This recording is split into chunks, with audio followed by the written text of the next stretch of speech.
listen up now. From Cape Town to Lagos, from Accra to Lilongwe, one Africa, one people. Hear me now. Hey. Who's afraid of Africa, man?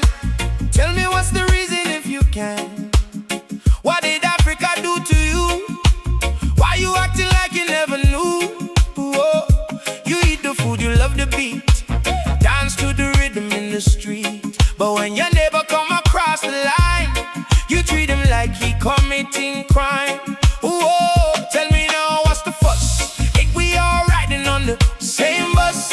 Black or brown, east or west, human beings deserve respect. Oh, what you upset about? Tell me what you're talking about. Who you afraid of, man? Who you afraid of, man? Afrophobia, man. Running from your brother again. Afrophobia, man. Tell me when this madness gonna end. Oh, Africa calling your name, but you're busy playing a blame game. Oh, Afrophobia, man. Who you afraid of, man? Oh, Cyril got a brand new angle, trying to untie a complicated tangle. Talking about unity, talking about peace, saying all this hatred got to cease. Ghana watching from afar, Nigeria saying who we are, Malawi calling home their own, cause fear is spreading through the zone. No, vigilantes on the street that night, thinking somehow hate makes right. But every punch and every threat leaves another wound we won't forget. Oh, what happened to you, Ubuntu friend? Where does all this anger end? Who you afraid of, man? Who you afraid of, man? Afrophobia, man. Running from your brother again. Oh, Afrophobia, man. Tell me when this madness gonna end. Oh, Africa calling your name, but you're busy playing a blame game. Oh, Afrophobia, man. Oh, who you afraid of, man? Leave the Africans alone, on. Leave the Africans alone, on. Leave the Africans alone, on. Hold on. Leave the Africans alone, man. Leave the Africans alone. From Zimbabwe to Kenya, from Rwanda to Sierra Leone. No need for the fear, no need for the fight. The future gets brighter when we unite. One continent, one destiny. No room for hate, only humanity. Seems South Africa got a fever. Some people acting hard to believe ya. A scary thought in a rainbow land, turning away a helping hand. But the answer ain't division or politicians seeking revision. The answer lives in every heart, knowing we've been connected from the start. Oh, the borderlines were drawn one day, but they can't wash our roots away. The drum still beats the same old song, reminding us where we belong. Afrophobia, man. Running from your brother again. Afrophobia, man. Tell me when this madness gonna end. Oh, raise your hand if you understand. Africa's stronger when together we stand. Afrophobia, man. Who you afraid of, man? Afrophobia, man. But you're scared of, man. Afrophobia, man. Take a look and understand. One people, one love, one Africa, every time. Yeah, man. Leave the Africans alone. Open your heart, open your mind. One Africa, every time. Every time. Marvin Divine.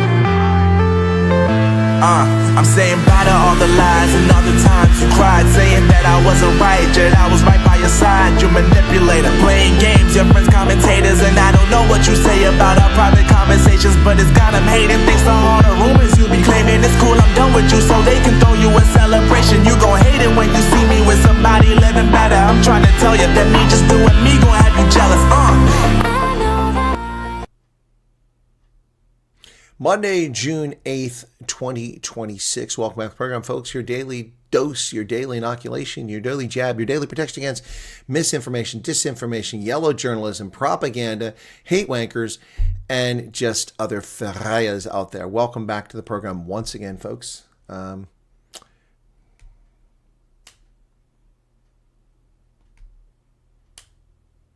have no idea what you're talking about, Belinda Wannenberg.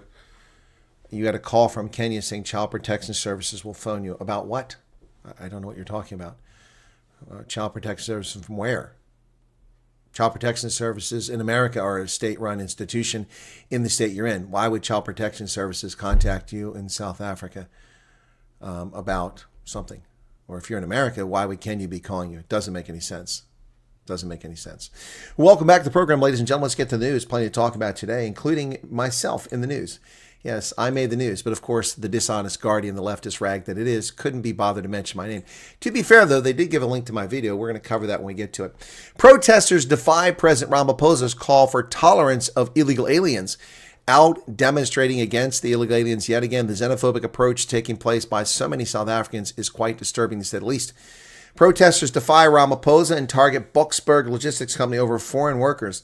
Look at them marching out there. They're all starving, poor guys. Protesters marched on Boksburg Logistics Company to demand the dismissal of foreign workers despite President Ramaphosa's warnings against vigilantism. March leaders criticized the government's failed promises, vowing to continue independent workplace inspections until local employment crises are resolved. Well, local employment crises won't be resolved until the ANC is out of office, so that's a long wait, fellas. Protesters from Ekurhuleni townships marched on Boksburg Logistics Company on Monday, defying Ramaphosa's warning against independent immigration enforcement and demanding the immediate dismissal of foreign national employees. Demonstration moved from the Benoni Hostel to Royal Mzansi Logistics in Boksburg. Activists from Davidson, Actonville, Etarawa, Kwatema, Wattville, and Benoni joined the march, vowing to independently inspect workplaces. These aren't activists. These are thugs. These are thugs. They have no right to take the law into their own hand. These are just thugs, and they've defied President Ramaphosa. But not a surprise, Ramaphosa is a wet noodle and has no real authority in South Africa other than that which the elites convey upon him. But South Africans are increasingly disregarding whatever Ramaphosa and the ANC have to say, and this presents a serious challenge coming up. Ramaphosa spoke yesterday on a recorded message, not live, about illegal immigration affecting service delivery, blaming foreigners for South Africa's woes when the ANC is the prima facie reason for this. It's a proximate cause. While acknowledging the negative impacts of illegal immigration, the president pled with South Africans to let law enforcement deal with the issue. Really? Is that what he wants? He wants law enforcement to deal with the issue? I'm not going to buy that for a second. We know that illegal immigration affects service delivery and places additional burdens on essential services such as healthcare and education, which is true, but not exactly pro-immigrant. As communities and as society, we must not be tempted to join those who want us to turn against people who are not born in South Africa and who are in our midst. Well, the funny thing is, not only turning against people who are not born in South Africa, you're also turning against South Africans. We've seen this Operation Dudela, which turned away South African citizens from essential medical services in KwaZulu-Natal by assuming because they were white that they were foreigners. What a disgrace. This conduct of South Africans is reprehensible. Even Reuters covering the story today. He vows a crackdown on groups behind xenophobic attacks. South Africa will crack down on groups behind xenophobic violence, claimed Ramaphosa. But this is the same government that failed to protect South Africans in July of 2021 during the Zuma riots. 3,400 plus people murdered during those riots, as well as billions of dollars of merchandise and stores up in flames, invasions in neighborhoods, and innocent Indian dying in prison after fraudulent charges of homicide against him over the Phoenix riots. No, it's this government has zero credibility. Zero credibility. He vows a crackdown on illegal immigration, but warns against xenophobia. Well, not buying that for a second. He emphasized South Africa's commitment to human rights and warned against xenophobia, racism, vigilantism, and addressing immigration concerns. A country that has between 50 and 80 murders per day, and because the police negligence and a broken criminal justice system is going to preach to us about their respect for human rights. If they respected human rights, they wouldn't tolerate 27,000 murders per year in their country. South Africa sees a rapid exit of other Africans from the country as threats of violence linger. According to Border Management Authority, in the last couple of days, over 600 more Ghanaians have fled South Africa. The Ghanaian High Commission in Pretoria facilitated repatriation using both ordinary passports and emergency travel certificates for its citizens. Similar repatriations involve other nations. Nigeria plans to evacuate 1,500 citizens, and Malawi has 150 nationals returning due to xenophobic violence. Wow. Insane. 663 Ghanaians were repatriated. That's crazy. Hundreds of Ghanaian nationals repatriated as South Africa ramps up migration enforcement.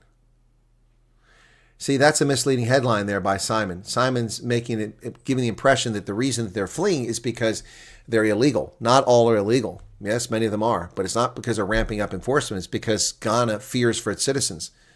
Yep. Exactly. Once they realize the foreigners haven't taken their jobs, who do you think they're going to turn on? Well, they're already turning on white South Africans and colors. They've been doing that for a long time. According to Fikile Mbalula, South Africa is not xenophobic. I'm not sure what planet he's on or what television network he's watching, but apparently he needs to quit watching the Real Housewives of Pretoria and start watching the Real Streets of Pretoria, because guess what, Fikile? South Africa is xenophobic. ANC Secretary General Fikile Mbalula has called for a comprehensive legal response to counter unauthorized mobilization against undocumented migrants. Well, let's fix a couple of those terms. They aren't unauthorized, undocumented migrants. They're illegal aliens. Say it. Don't use euphemisms, undocumented migrants. They're not migrants. Migrants arrive legally. They are criminal alien invaders. And their unauthorized mobilization, in other words, criminal action by South Africans. Unauthorized mobilization, using the language of the left and its rebellion and its revolution. Ronnie Lamola is challenging Ghana's claims of violence against foreign nationals, but the problem is that the facts stand in stark opposition to this dim-witted fool. 5 Mozambicans murdered and 2 Ghanaians murdered over the past weekend. Yes, International Relations Cooperation dimwit Minister Ronald Lamola has dismissed claims by the Ghanaian counterpart that foreign nationals have been killed, injured, unlawfully targeted in large numbers during recent immigration protests. Lamola said he watched the interview with shock and disappointment because it was riddled with misinformation, factual inaccuracies. See, the response of this fool, every time someone says the truth that doesn't agree with his lies, he says they're misinformed or it's propaganda. He called Trump the leader of a white supremacist movement because he's allowed black, white, and brown South Africans to come to America, because this fool refuses to tell the truth and acknowledge that the refugee program has admitted black South Africans, colored South Africans, Indians, whites, Afrikaners, and English-speaking South Africans. He's just a fool of the highest order. Well, this breaking story came out today. Major General Feroz Khan has been summoned to the Mhlanga Commission. Hardly a surprise. This was building for sure. Commission issued a Regulation 10, Paragraph 6 notice authorizing SAPs to provide access to devices, arguing that the information contained in them was crucial to its investigation. Interesting. On June 3rd, Khan approached the Gauteng High Court seeking an urgent interdict to stop the Commission, SAPs, and others from dealing with devices or accessing any data stored in them. But now he has to go to the Mhlanga Commission. Hardly a surprise. Interesting story appeared in The Guardian, full of misinformation and outright lies, and I'm going to cover that as we read through this article. This is a story about refugees in America.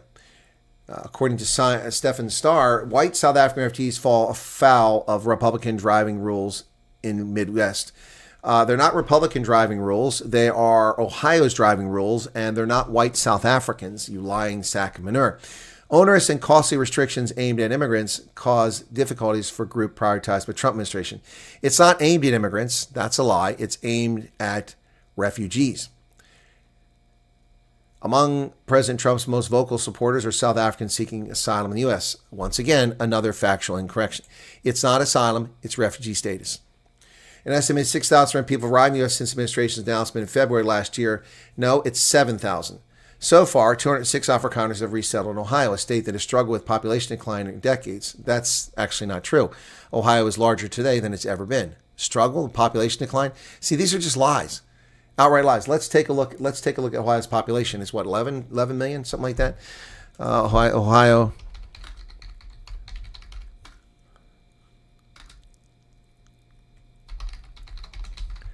Okay.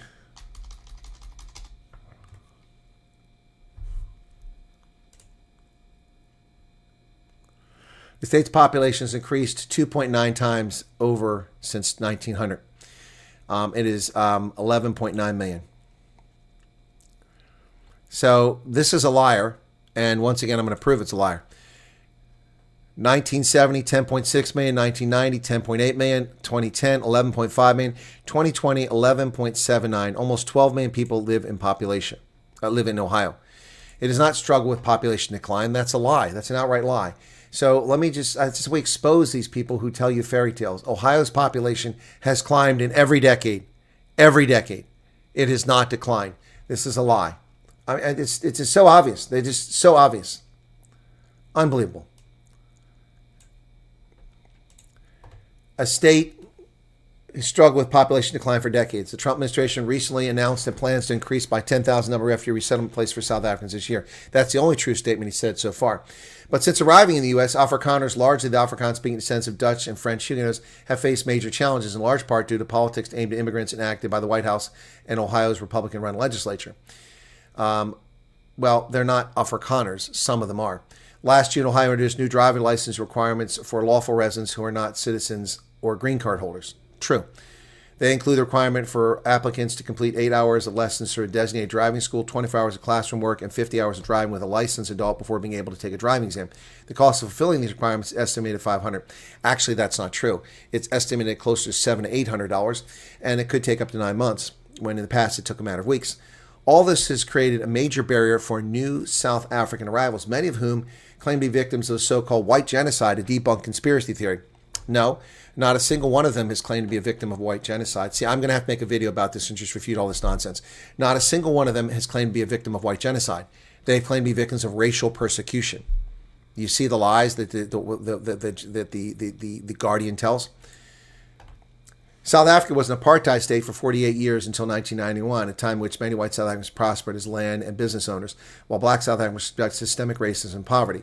Since the fall of apartheid, some white South Africans have claimed that they've become victims of violence, racial attacks, and targeting by successive governments. A post on X by an Ohio-based South African from 7 May called for authorities to stop sending South African refugees to Ohio immediately due to alleged ridiculous driving laws. Okay. Resettlement agencies working with South Africans estimate about half have left Ohio due to restrictive driving requirements. I'd like to see those figures. I've been to Ohio and I've visited nearly half of the refugees there, and they're still there. A lot of them are out migrating, which means they arrived here and they chose to opt out of the program, moved out of the state, says Caitlin Rissar of the International Welcome Center, an Akron-based nonprofit that has been assisting 50 to 70 South Africans a year with resettlement services since 2024. Well, first off, I'm not aware of any refugees that have been relocated to Akron, so that's the first problem. Second problem is that this organization has been assisting South Africans with resettlement since 2024. There was no refugee program in 2024. So they've been helping South Africans who relocated to America, not refugees. So let's get the facts straight. In the past, we had it happen usually if specifically someone had a family member in another state to support them. But now it's pretty much because of the driving. There's been a few cases where it's really been a sticking point for refugees. Some South Africans are reportedly struggling to secure transportation just to get to and from food banks in Akron. Authorities in Ohio say they're not aware of financial issues facing refugees. At this time, I will say that that's a lie. That's a lie. I contacted Ohio and the governor of Ohio, and they ignored my message. The state of Ohio has ignored my message. And I'm not alone. Refugees have also written to the governor, and they've been told that this is nothing they can do about it. They are aware of the problem. They're aware of the financial burden that they've imposed, and this is a lie. At this time, the Ohio Department of Job and Family Services has not received any direct reports from these refugees indicating they are experiencing financial hardship or planning to return to their home country and therefore cannot speculate, a spokesman said.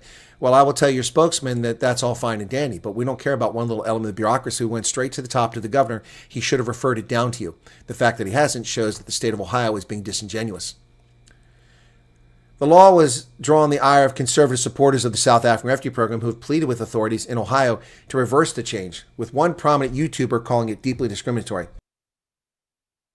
One prominent YouTuber. One prominent YouTuber. University professor, lectured, taught undergraduate at Iowa State University, taught postgraduates at the Army War College, guest lecturer at the G5 Sahel Defense College and Nigerian War College, a published author in academic circles with Stellenbosch University, an accredited journalist with the South African government, with American organizations, with rugby clubs around the planet, a counterintelligence analyst, and a retired colonel. And this is what this guy calls me, a prominent YouTuber. A prominent YouTuber. Let's take a look at where at least they gave a link to my channel. Let's click on that. Pleading with authorities. This is the video. And look where it takes you. Oh, look. It's Colonel Chris Wyatt's channel. Ohio imposed unfair driver's license requirements for South African refugees. Good day. This is an open letter to Ohio's Governor Mike DeWine, a Republican, regarding the arrival of South African refugees in the Buckeye State. April 28, 2026. This is addressed to Governor Mike DeWine. As a 41-year resident of Ohio and a combat veteran with over 36 and a half years military service, I'm deeply concerned about a recent, but apparently, according to Stephen, I'm just a prominent YouTuber, change in Ohio law. Specifically, as of June 30th, 2025, individuals with refugee status are issued a limited term license and are subject to mandatory training requirements before they can take their driving exam. The key amended requirements for refugees are mandatory driver training, practice hours, limited term license. While I understand the intent to ensure safe driving on the Buckeye State's roads, the amended standards are broad-based and deeply discriminatory. Additionally, they are wholly unnecessary, or at least should be applied with more exemptions. On February 7, 2025, President Trump opened the door for South African refugees to escape racial persecution and to come to America. This law is unnecessarily impoverishing recent arrivals from South Africa, preventing them from finding timely employment. Many already face unwarranted bigotry and abysmal service from money-grubbing refugee agencies located in Ohio. South African refugees have fled state-sponsored racial persecution. Nearly all adult South Africans are experienced drivers who have lived in what was, until recently, a first-world country. As tourists to the United States, you would honor their South African driver's license while visiting Ohio. Why does Ohio not accept their existing driver's licenses and permit them to convert their driver's licenses to a state-issued license like the other 49 U.S. states do? Ohio has made exemptions for refugees from Canada, France, Germany, Japan, South Korea, and Taiwan. However, these countries are not the origin of refugees. Also, why would Ohio accept a license from a refugee who fled to Germany and then came to America shortly afterwards with no previous first world licensing and driving experience, yet refuses to allow South Africans with hundreds of thousands of miles of safe driving experience convert their existing driver's license? Additionally, this requirement does not apply to residents of other states who move to Ohio.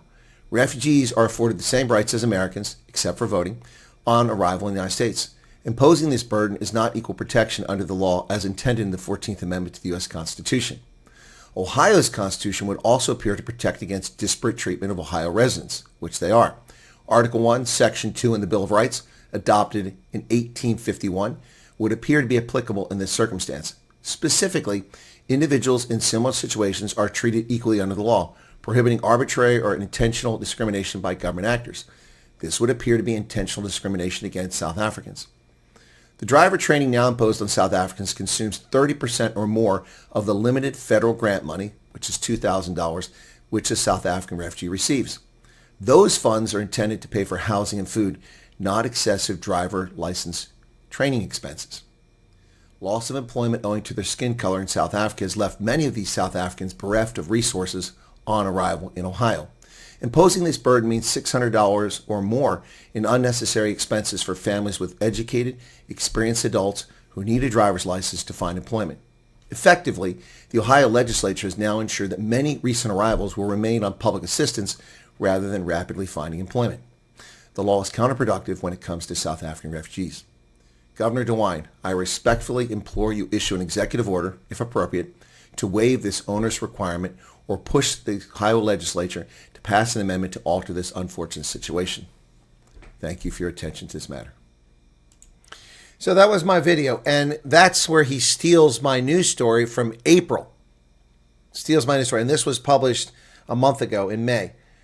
Steals my news story from April and writes an op-ed. I mean, give me a freaking break. Give me a break.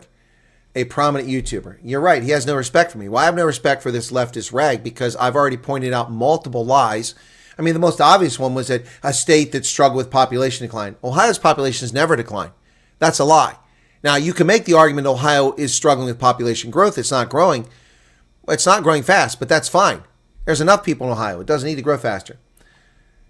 Anyway, but it's not only in Ohio that newly arrived South Africans have found themselves struggling. Under the Trump administration, the federal refugee cash assistance program, which provides refugees with essential means to establish themselves, was reduced from 12 months to 4 months. That's a lie. The program was reduced to 4 months under Biden, not under Trump. That's a lie. With almost no other refugees admitted to the U.S. under Trump, as of 30 April, all but 3 of the 6,069 individuals granted refugee status in the U.S. since October 1st are from South Africa. South Africans have been hit disproportionately hard by this change. Reuters reported in April that at least 4 South Africans have returned home for various reasons, including relatives falling ill.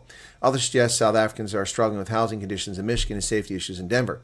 In Ohio, Afrikaners have launched a crowdfunding campaign to help fellow new arrivals, with one effort raising $10,000 by May 21st. Well, that's news to me.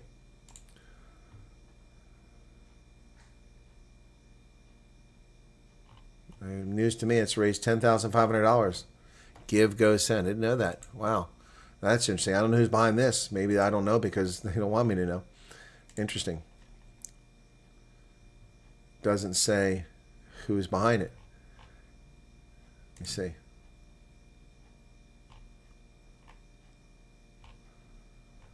Doesn't say. Anyway. Oh, here we go. So the campaign was created by Peter Funderveld, who declined a request for comment. Representative Amerikaners, a South Africa-based organization listed by the Trump administration, administer the program. That's actually not true. They don't administer the program. That's a factual lie. It declined to comment on questions asking if it received reports of South Africans struggling, saying they were not authorized to speak to the media, but noted the program remained vital. A woman who asked not to be named for fear their family in South Africa might be targeted said she came to the U.S. through the refugee program in March. Why didn't this guy contact me? Why didn't he contact me? These people are so dishonest. So dishonest. Asked not to be named, might be targeted. It said she came to the U.S. via the refugee program in March with her children. I left my country for a better future. We were persecuted. Okay. While the money she received through the refugee program is limited and her rent is $1,950 a month, there are more pressing challenges. We don't receive any support from resettlement agencies. My experience is they don't assist us and they set up for failure.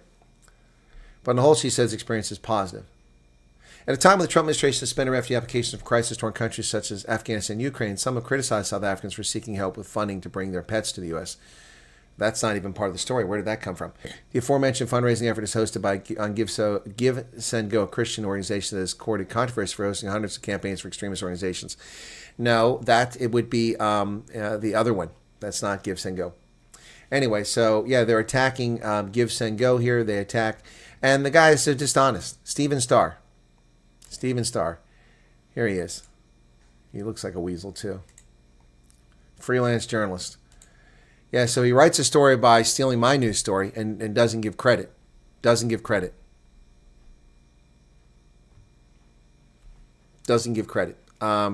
link though. I might have been the editor, forced him to give the link. Anyway, interesting. So, yeah, I'm sure that won't spark any views. Anyway, interesting, isn't it? How they do that.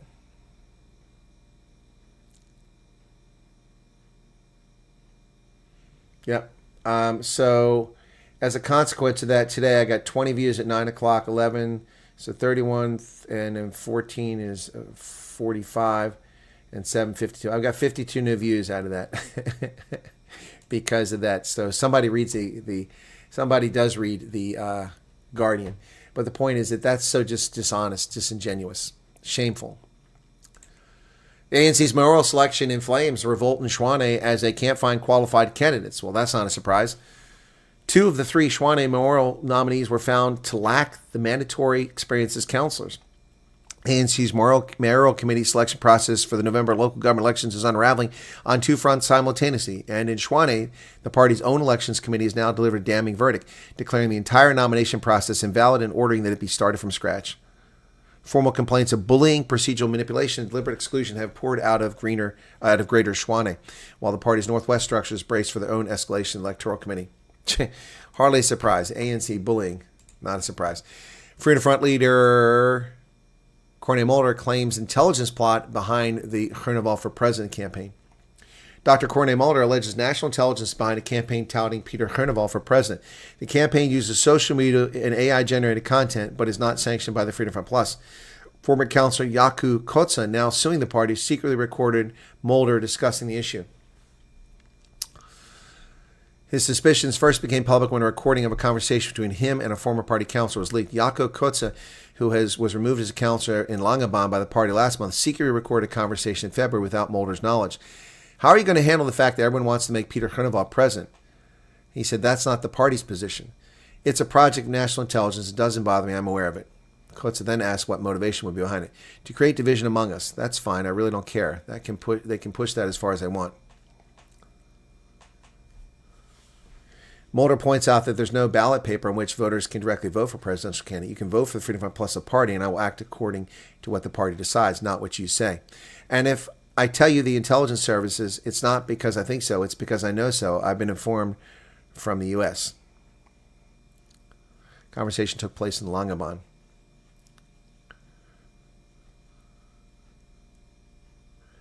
Yep. A Zulu praise song for Carnival, apparently created with the help of artificial intelligence, recently went viral on social media. Suddenly we found posts on social media communicating policy positions that are not those of our party. And the party's corporate image is being used to spread these messages, and it's happening without Peter having any input. Yep. You cannot directly elect the president. Yep. So, yeah, he's saying the intelligence service is behind it. Yep. The cabinet has approved a write-off of the Gauteng e-toll debacle. But those who paid will not be refunded. Yeah, including those of us who rented cars and were cheated after the thing was scrapped. We were still being billed for this garbage. Cabinet has approved the writing off of unpaid historical e-toll debt owed by road users. However, those who have paid will not be refunded. They characterize this decision as a long-awaited step to close the e-toll matter in an orderly and responsible manner. I don't agree it's an orderly, responsible manner. I want my damn money back. You people charge me for tolls for toll booths that were closed. Good Party and Rise Mzansi named Brett Herron as their Cape Town mayoral candidate. Good luck with that, Brett. A former city mayoral committee member under Patricia Little previously contested the mayoralty back in 2021. He criticized the city's failure to deliver affordable housing, citing unfinished plans from 2018 and rising property speculation driving up costs. The city has recently been announcing and re-announcing unfunded plans to build affordable homes. The same plans were first announced in 2018. First off, Brett, cities have no business building homes. Cities have no business building homes, you communist. That is not the responsibility of the city. The city is responsible for ensuring a level playing field so people can live safely inside that city and provide essential services like education. But it's not the responsibility of the government to build housing. That is a communist bunch of malarkey. And it leads to substandard housing. That is not your job. But Brett Herron says the DA face a real risk of losing Cape Town. Well, on that point, he's correct. The PA is going to take a big bite out of the DA in Cape Town. Good Party and Rise Mzansi's Cape Town mayoral candidate Brett Herron believe the DA faces real risk of losing its outright majority in November's local government election. During the 2021 elections, they got 9 seats. South African Breweries warns that a 20% high alcohol beer tax could fuel the illicit trade in alcohol. Well, look at Shabeens, man. South African Breweries has warned the beer industry risks being overrun by the black market if the National Treasury follows through on its plan to hike taxes by 20% for beer with higher alcohol content in a bid to channel customers to low alcohol beers. The proposal will see beer with 4 to 6% alcohol by volume, a measure of the drink's total volume of pure alcohol or ethanol, attract higher taxes. Wow. What a dumb idea. What a dumb idea. Prices of popular SAB brands, including Castle Lager, Black Label, Hansa Pilsner, and Castle Milk Stout, will shoot through the roof. It's an effort to destroy business in South Africa. Well, your favorite character's back in the news. Mel Fayona, this lunatic, is back. I'm a Democrat now. I'm not a Republican anymore. You never were, hero. I thought it was pro-Trump, but that was because I didn't know what he was doing to the people and what an absolute Nazi dictator he is. I'm going to speak out against him for the rest of my life.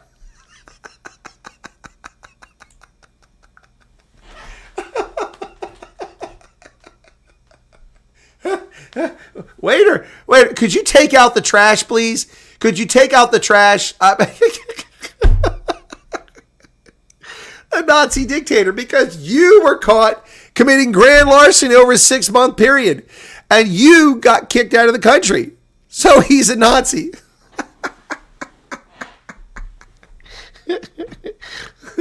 Hang on.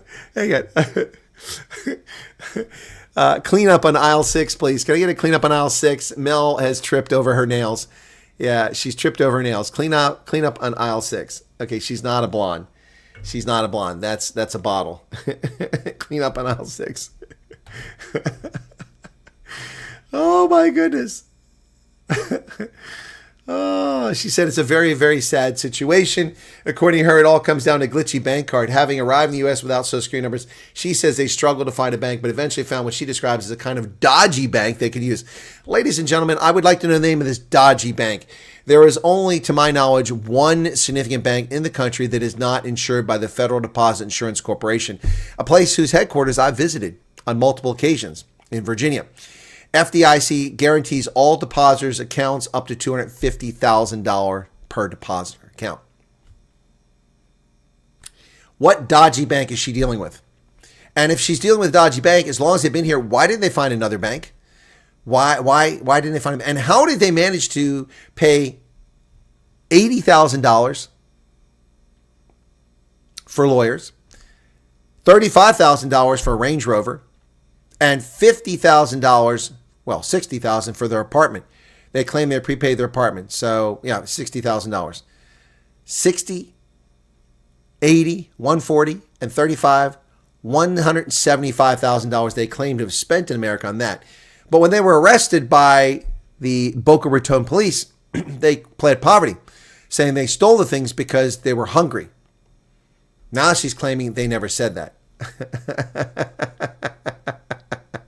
According to Boca Raton police report, Mel told detectives at the scene that she was stealing because she was in survival mode and had not worked since arriving in the U.S. due to not having a visa. The problem with her lie is that there's body cam footage of what happened.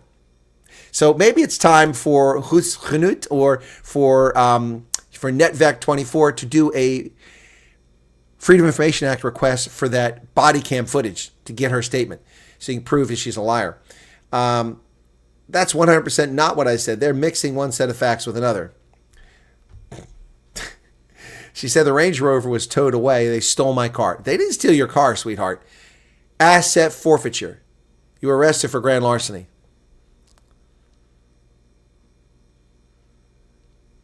She says they spent between $50,000 and $100,000 on their lawyers. And then she calls Trump a Nazi. Oh my gosh. Take out the trash, please. Somebody take out the trash. Oh my goodness. Well, the media is up in arms over Gate McKenzie's delegation coming to the FIFA World Cup. Why? This costs money. You shouldn't send government officials, is my point, but if you're going to send them, it costs money. Gayton's FIFA World Cup trip for celebs and department officials costs $20 million, but they don't say anything about the Rugby World Cup when we send these people. They didn't say anything about Mama Joy going to the Rugby World Cup. Not a damn thing. Sport Minister Gate McKenzie has revealed the department's World Cup delegation could cost up to 19.2 million rand. The trip includes artists, Bafana legends, influencers, and a government delegation with some costs covered by sponsors. Uncertainty remains over the exact roles of artists and the total number of guests attending the tournament. So, 19 million. It's not much at all. Not much at all.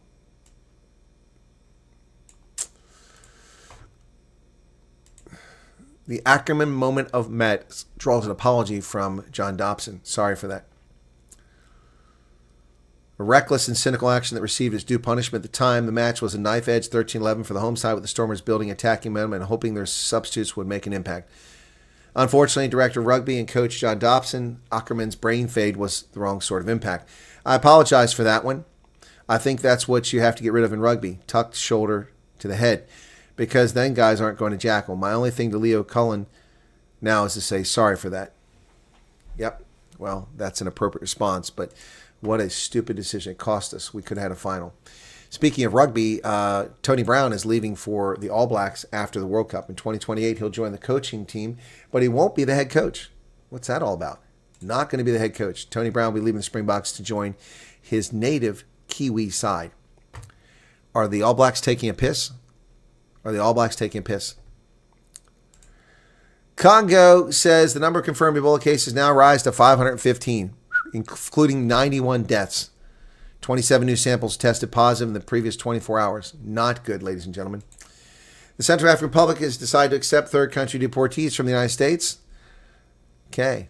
Washington has sent so-called third country deportees to African countries include DRC, Ghana, Sierra Leone, and Equatorial Guinea, under deals the Senate Democrats say have cost tens of millions of dollars. Yes, but the criminals are now not in America, so I'm happy with that. Africa's largest airline is eyeing a bigger expansion, 25 new jets for Ethiopian. Ethiopian Airlines plans to order 25 new narrow-body aircraft to expand domestic and regional operations. It's considering offers from Airbus, Embraer, and Boeing focusing on the A220, which is a good choice, the E2, and the 737 MAX 7 models. Expansion supports Ethiopian Airlines' long-term strategy to enhance connectivity within Ethiopia and across Africa.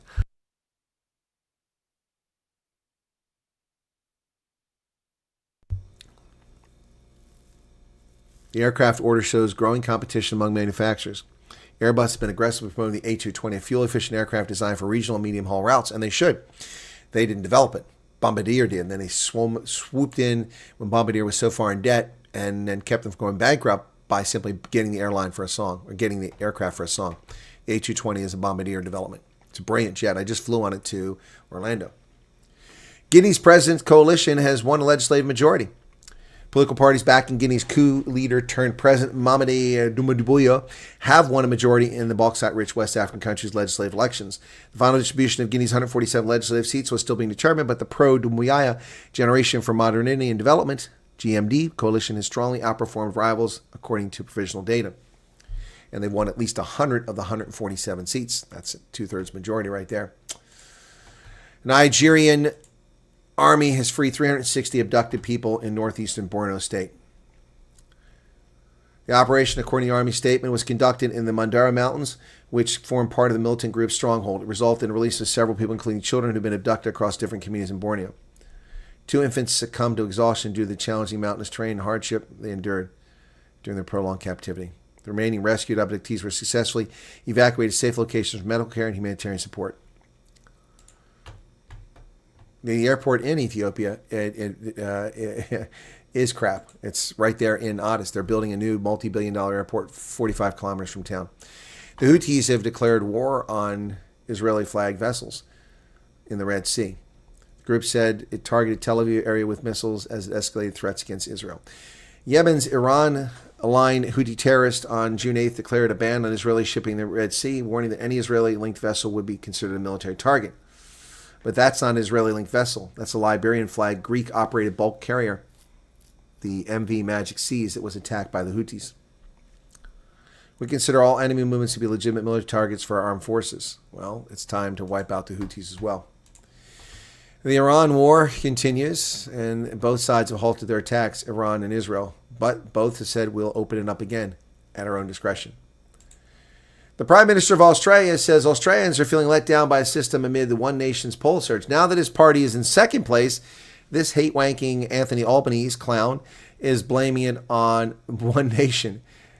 For the first time since news polls started in 1985, the major parties, both Labour and the Coalition combined, attracted less than 50% of the primary vote. A new news poll survey recorded a 4-point rise in One Nation's primary vote to 31%, while Labour dipped 1 point to 30%, and Coalition fell 2 points to 18%. The most popular party now in Australia is One Nation. But he says One Nation is just a bumper sticker. They're not anything more than a grievance party. One Nation is a grievance party that delivers slogans but not solutions, according to Deputy Liberal leader Jane Hume. Only 36% of participants in the poll are satisfied with the PM's performance. 60% are unhappy with it. Yeah. At least 4 are dead as an earthquake and a tsunami hit the Philippines. Offshore magnitude 7.8 earthquake rocked the southern Philippines early Monday, damaging buildings and a key access bridge in a large southern city and setting off a 1-meter-foot tsunami. A 1-meter-3-foot tsunami that washed ashore a nearby coast. At least 4 people were killed and more than 200 others injured. Ferdinand Marcos Jr. urged people to immediately go to higher ground in areas that are vulnerable to tsunami. Indonesian and Malaysian authorities also issued warnings for the nearby coastal areas. Earthquakes. NATO has shot down a Russian drone over Latvia. Excuse me, Ukrainian drone. Ukrainian drone crossed over into Moldova near the village of Pratna, but this is in Latvia, not Moldova. Latvian National Armed Forces said June 8th statement that a jet belonging to the NATO Baltic Airspace Patrol Mission was scrambled in response to reports of a drone in its airspace and shot down a foreign UAV. They didn't specify who launched it. That's why I said it's Russian. They believe it's Russian. Well, Total Energies is holding the lid on prices for petrol in France in an effort to weather the storm. Most oil companies say price caps at gas stations are a terrible way to address the energy shock. One major exception, France's Total. The company based outside Paris has capped prices at its 3,300 gas stations across France and pledged to continue doing so for as long as the conflict in the Middle East endures. It's the only Western oil company to limit fuel prices voluntarily. Yeah. And this is because they're worried about mass protest. Its profit was also surging, up 51% to $5.8 billion in the first quarter. So this is what they did. But with the price caps, fuel in France is far more expensive than the U.S. Total Energy charges €1.99 for a liter of gasoline. That's equivalent of $8.50 a gallon for the U.S. compared to $4.22 on average in the U.S. And that's mostly because of taxes. As I've told you many, many times, it's all about taxes, folks. All about taxes.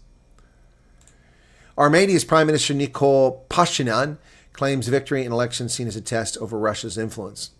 The Armenian Prime Minister Nikol Pashinyan early Monday claimed victory in a general election seen as a test of Russia's influence in the South Caucasus state, with the latest preliminary results showing his governing Civil Contract Party came in with 49.82% of the vote. He and his party are looking for a strong mandate for neo-geopolitical course, including distancing Armenia from Moscow and deepening cooperation with the West. Keiko Fujimori, the daughter of Peru's former authoritarian president, leads by less than 1 point in the presidential vote. It's a tight race, folks. Peru's conservative presidential candidate Keiko Fujimori is locked in a tight race against her progressive rival in a runoff election, with results on June 8th indicating the contest is still too close to call. As of June 8th, the live second-round results page from Peru's election site showed that Fujimori was leading Sanchez by just over 50% to 49.8%, with 93% of the votes in. That is tight. President Trump says troops will stay in the Middle East until we have completion on the Iran issue. Trump had walked out of a Meet the Press interview after 50 minutes over false claims. When pressed by host Kristen Welker, the president cited no evidence for claims about January 6th elections. He said, "We're rigged." He said, "Let's call it quits because I've had enough. Thank you, darling. Have a good time." He walked out. 6 people injured in stabbings in New York's Penn Station underneath the Madison Square Garden a day before President Trump is scheduled to be at Madison Square Garden. Trump lashed out at Meet the Press to call the NBC crooked over the California vote counting process. He said the election was rigged. It was dirty. You never presented evidence that the 2020 election was rigged, she said. Well, she's a liar. We did present evidence of that. A World Cup for them and not for us. Fans are angry at U.S. travel bans and visa restrictions. All these people come from countries that come here and violate their visas and overstay now want to come here. That poor gentleman there, Abdullah Adnan, is excited because Iraq is in the World Cup for the first time since 1986, but getting a visa is difficult because we shut down our visa services because of the war. Here are some fans from Cote d'Ivoire saying travel restrictions are a form of segregation. No, they're not. No, they're not. If people from your country would quit overstaying their visa, we wouldn't have this problem now, would we? Here's a Senegalese fan said didn't even bother applying for a visa. He went to gutter in Russia. So countries with high visa rejection rates. Senegal gets about 75% rejection rate. Ghana is at 63%. Congo almost as high. Iran, look at these are visas rejected. Yep. They can resell them on FIFA website, their tickets. So California, embarrassingly, only 72% of the vote counted now, updated just moments ago. 1.8 million for Becerra. Hilton at 1.8 million, just behind him. And as they magically find votes for Neetha Raman, the leftist wackadoodle, she now overtakes Spencer Pratt, who is ahead of her by 30,000 votes. Magically, she's ahead of him now. Isn't that interesting? And here's where they're all getting their votes from. She gets it from one tiny little part of East LA, whereas Bass gets it from the center, and Spencer is getting it in the northwest and the southern part. We're still waiting for a lot of the city to report. The Small Business Administration has suspended over 27,000 Ohio loan borrowers for suspected fraud. Kelly Loeffler, the director of the Small Business Administration, $1.1 billion in COVID financial assistance apparently is fraudulent. Surprise, surprise. The Pentagon has cut 180 bogus religious identities from military personnel records, reducing just 31. You can be a Buddhist, you can be a Jew, you can be a Christian, but 31, not 180. Anthony Head, actor best known for Buffy the Vampire Slayer, where he played Giles, has passed away at the age of 72. Once upon a time was Nescafe pitchman, 72 years old. Anthony Head, the British actor, rose to smooth 80s pitchman for Nescafe Gold Blend Instant Coffee to become a mainstay performer in influential television shows like Buffy the Vampire Slayer and Ted Lasso. Has died. He was 72. The cause was complications due to pneumonia. Shame. There he is on Buffy the Vampire Slayer back in the 1990s. While auditioning for Buffy, he pitched playing the role of the persona of Hugh Grant's character in Four Weddings and a Funeral.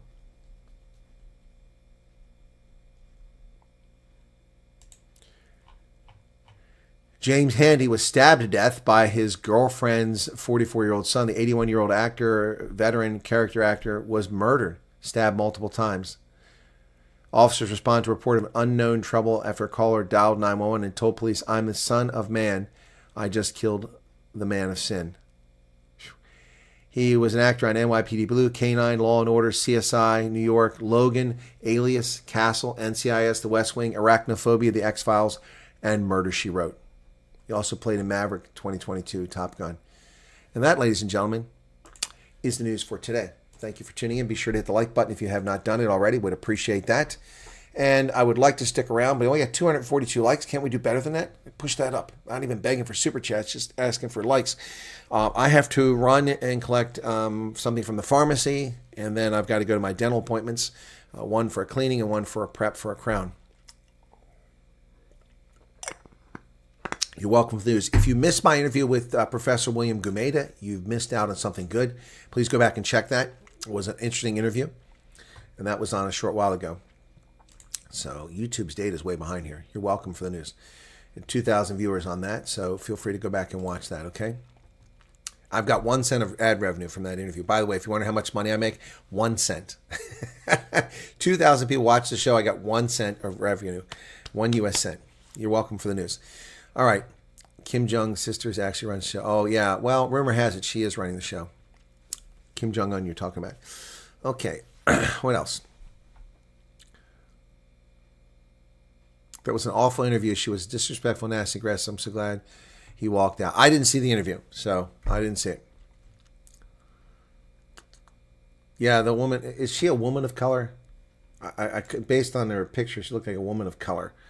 That's the euphemism for being black, in case you missed that. Trump, yeah, what's her name? Kristen, I want to look her up. Kirsten Welker. I never heard of her. She's from, I don't watch NBC. Let's take a look. She looks like a woman of color.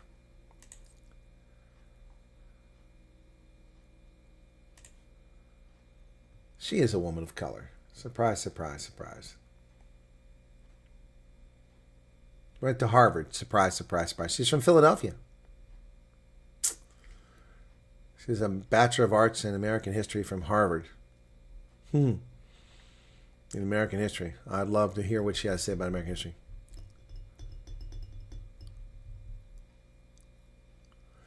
They welcome. She married to John Hughes of Philadelphia. Welcomed their first child via surrogate.